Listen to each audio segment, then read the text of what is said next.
100 రోజులు పరిపాలన. 100 రోజుల్లో చంద్రబాబు గారు ఏమి చేశారు అంటే, శిశుపాలుడు తప్పులు లెక్కబెట్టినట్టు జగన్మోహన్ రెడ్డి గారి తప్పులను, అవినీతిని, దోపిడీని శ్వేతపత్రాల్లాగా చూపించారు. వైఎస్ఆర్ గారి పేరును ఎక్కడ వీలైతే అక్కడ తొలగించారు. వైఎస్ఆర్ గారి విగ్రహాలను ధ్వంసం చేశారు. మరి చంద్రబాబు గారు హామీల విషయంలో ఏం చేశారు అంటే సున్నా అనే చెప్పాలి. కూటమి సర్కార్ ఈ 100 రోజుల పరిపాలన ఎలా ఉంది అని చూసుకుంటే 100కి 0 అనే చెప్పాలి. ఎందుకంటే వాళ్ళు అత్యధికంగా బ్యాంక్ చేసిన వాగ్దానాలు సూపర్ 6, చంద్రబాబు గారి సూపర్ 6. చంద్రబాబు గారు చెప్పిన మాట 100 రోజుల్లో మేము రాష్ట్రాన్ని గాడిలో పెడతాము, 100 రోజుల్లో మేము పక్కా యాక్షన్ ప్లాన్ రూపొందిస్తాము, 100 రోజుల్లోనే మేము అద్భుతాలు చేస్తామని చెప్పిన చంద్రబాబు గారు 100 రోజులు దాటిపోయినా కూడా ఇప్పటి వరకు సూపర్ 6లో ఒక్క వాగ్దానం కూడా ఇంతవరకు అమలు కాలేదు. ఎందుకు సార్ అని అడుగుతున్నాం. మోడీ గారి డైరెక్షన్లో చంద్రబాబు గారి 100 రోజుల సినిమా అట్టర్ ఫ్లాప్.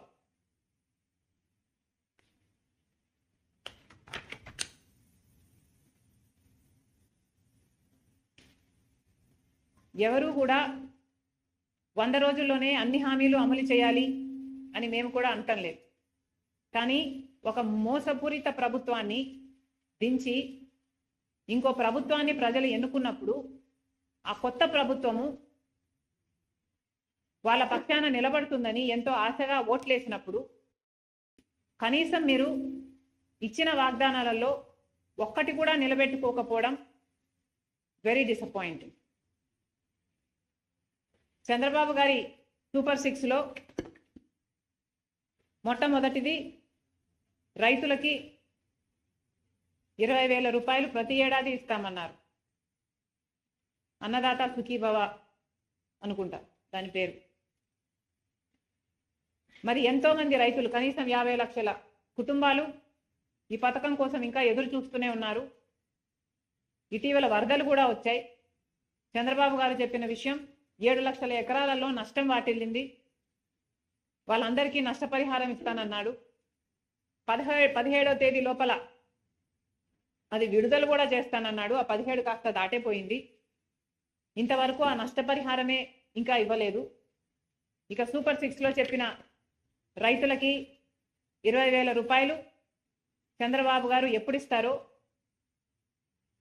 ఇంతవరకు రైతులంతా ఎదురు చూస్తూనే ఉన్నారు. ఇది కాకుండా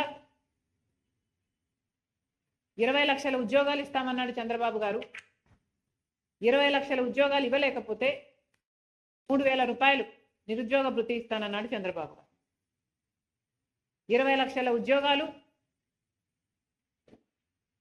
4 లక్షల చొప్పున 5 సంవత్సరాలలో పూర్తి చేస్తానన్నాడు చంద్రబాబు గారు. అంటే ఈ సంవత్సరం 4 లక్షల ఉద్యోగాలు చూపించాల్సింది చంద్రబాబు గారు. కానీ ఇచ్చింది 16,000 ఉద్యోగాలకు మాత్రమే. మిగతా ఉద్యోగాలు ఎలా ఇస్తున్నారు, దాని ప్రణాళిక ఏమిటి, కోచింగ్ల కోసం తయారయ్యే బిడ్డలు ఎంతోమంది ఉన్నారు, లక్షలలో ఈ బిడ్డలంతా ఎదురు చూస్తున్నారు వాళ్ళకు ఉద్యోగాలు వస్తాయి అని. లేకపోతే ఉద్యోగాలు రాకపోతే కనీసం 3,000 రూపాయలు నిరుద్యోగ భృతి మీరు ఇస్తామన్నారు. అది ఎప్పుడు ఇస్తారో దాని కార్యాచరణ ఏది ప్రకటించలేదు. మీరు గత టర్మ్ తీసుకున్న 2014లో చంద్రబాబు గారు ముఖ్యమంత్రి అయినప్పుడు 2,000 రూపాయలు నిరుద్యోగ భృతి అని అప్పుడు కూడా చెప్పారు. కానీ అది గాలి కొట్టుకోపోయి ఈసారి కూడా నిరుద్యోగ భృతి 3,000 రూపాయలని మీరు మేనిఫెస్టోలో చెప్పారు. ఇది కూడా కొట్టుకుపోతుందో ఏమో అని మా ఆందోళన. ఇది కాకుండా తల్లికి వందనం అంతేనా, తల్లికి వందనం అనే స్కీమ్ కింద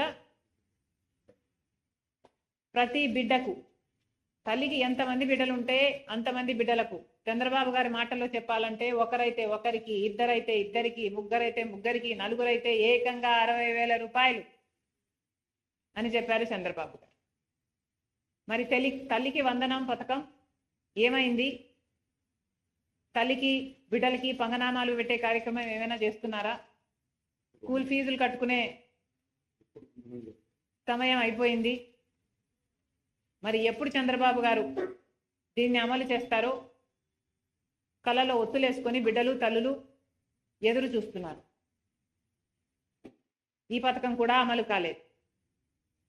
ఇక ప్రతి మహిళకు 18 సంవత్సరాల నుంచి ఇంకొక పథకం, ఇది 4th మహాశక్తి పథకం కింద చంద్రబాబు గారు ప్రతి మహిళకు ప్రతి నెల, ప్రతి మహిళకు అంటే 18 సంవత్సరాల నుంచి 59 సంవత్సరాల వరకు ఈ ఏజ్ గ్రూప్లలో ఉన్న వాళ్ళకి 1,500 రూపాయలు ప్రతి నెల ఇస్తానన్నాడు చంద్రబాబు గారు. ఇది చాలా హెవీ బడ్జెట్ స్కీమ్.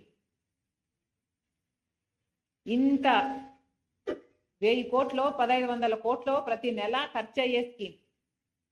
ఇంత పెద్ద వాగ్దానం చంద్రబాబు గారు చాలా సులువుగా ఇచ్చారు. మరి ఇది అమలు చేసే చిత్తశుద్ధి చంద్రబాబు గారికి ఉందా లేదా, ఆ ఉద్దేశమైనా ఉందా, చంద్రబాబు గారు స్పష్టం చేయాలి. ప్రతి మహిళని నేను ఒక శక్తిగా చేస్తాను అని పెద్ద పెద్ద మాటలు చెప్పారు చంద్రబాబు గారు. ప్రతి మహిళకి ఈ 1,500 ఇస్తే ఆ మహిళకి భరోసా ఉంటుంది అని చెప్పిన వారు చంద్రబాబు గారు. మరి ఆ మహిళల గురించి ఆలోచన చేయాలని కాంగ్రెస్ పార్టీ డిమాండ్. ఇంకొకటి, సంవత్సరానికి 3 సిలిండర్లు ఉచితం అన్నారు. ఇప్పుడేమో దీపావళి అంటున్నారు. మొన్న కూడా ఇలాగే ఇంకొక పథకం, బస్సు ఉచితం అన్న పథకం ఇండిపెండెన్స్ డేకి అన్నారు. ఇండిపెండెన్స్ డే దాటే పోయింది. ఇంకా పక్క రాష్ట్రం తెలంగాణలో, కర్ణాటకలో వాగ్దానం చేసింది కాంగ్రెస్ పార్టీ, ఉచిత బస్సు వాగ్దానం నిలబెట్టుకుంది. మరి అక్కడ రోజుల్లోనే వారం గడవక ముందే పక్క రాష్ట్రంలో అమలు చేయగలిగినప్పుడు మరి చంద్రబాబు గారికి ఇక్కడ ఇంత చిన్న స్కీము, ఒక 250 కోట్లు చేస్తుందేమో ఇది, ఇంత చిన్న స్కీము అమలు చేయడానికి కూడా 100 రోజులు సరిపోలేదు చంద్రబాబు గారు. ఒక మహిళ బస్సు ఎక్కితే ఆ బస్సు ఎక్కిన మహిళకు ఉచితం ఇవ్వడానికి ఇబ్బంది ఏమిటో, దీనికి ప్రణాళిక ఏమిటో మాకైతే అర్థం కావటం లేదు. కొత్త బస్సులు వేస్తారు అంటే మహిళా బస్సు అని సపరేట్గా పెడతారా? ఏమిటి మీ ఉద్దేశం? ఎక్కిన వాళ్ళకు ఉచితం ఇస్తామన్నారు, ఉచితం ఇవ్వచ్చు కదా. ఎందుకంటే ఇది మహిళల భద్రతకు సంబంధించిన విషయం. పక్క రాష్ట్రంలో ఇంతకు ముందు 35 లక్షల మంది మహిళలు బస్సు ఎక్కుతుంటే ఈ పథకం వచ్చిన తర్వాత 50 లక్షల మందికి అది పెరిగింది.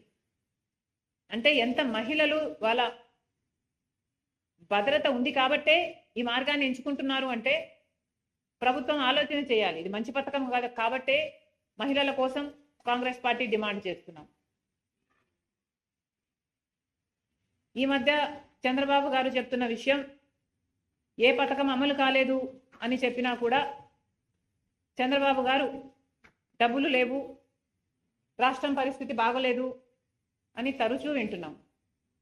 కానీ చంద్రబాబు గారు, మీకు తెలుసు రాష్ట్రం పరిస్థితి, ఎన్నికలప్పుడే మీకు తెలుసు 11 లక్షల కోట్ల రూపాయలు మన రాష్ట్రానికి అప్పులు ఆ రోజే ఉన్నాయని మీకు తెలుసు.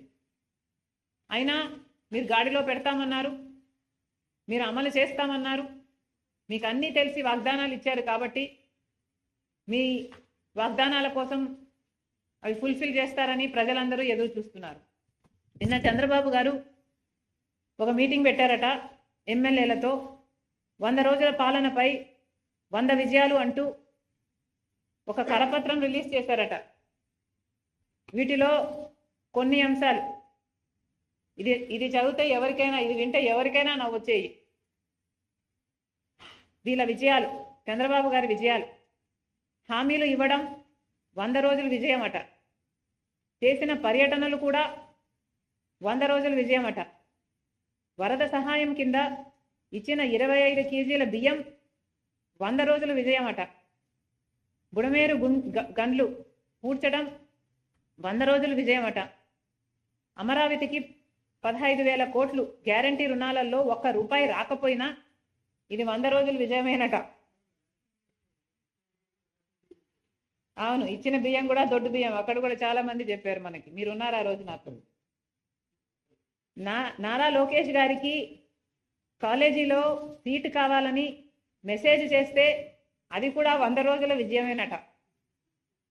ప్రజా దర్బార్లో ప్రజల నుండి అర్జీలు స్వీకరించడం కూడా 100 రోజుల విజయమేనట. చంద్రబాబు గారు 10 రోజులు కలెక్టర్ ఆఫీస్లో నిద్రిస్తే అది 100 రోజుల విజయమేనట. సౌదీ అరేబియా నుంచి ఒక తెలుగు కుటుంబాన్ని తిరిగి స్వస్థలానికి రప్పిస్తే అది 100 రోజుల విజయమేనట. విశాఖ స్టీల్లో కేంద్ర మంత్రి పర్యటిస్తే అది కూడా 100 రోజుల విజయమేనట. గత ప్రభుత్వం అమలు చేసిన పథకాల పేర్లు మార్చడం కూడా 100 రోజుల విజయమేనట. చంద్రబాబు గారికి నేను గుర్తు చేయాల్సిన అవసరం లేదనుకుంటా. ముఖ్యమంత్రిగా చంద్రబాబు గారికి ఎన్నో బాధ్యతలు. ఆ బాధ్యతలన్నీ మీరు విజయాలనుకుంటే మేము చెప్పగలిగింది ఏమీ లేదు. Please subscribe dot news.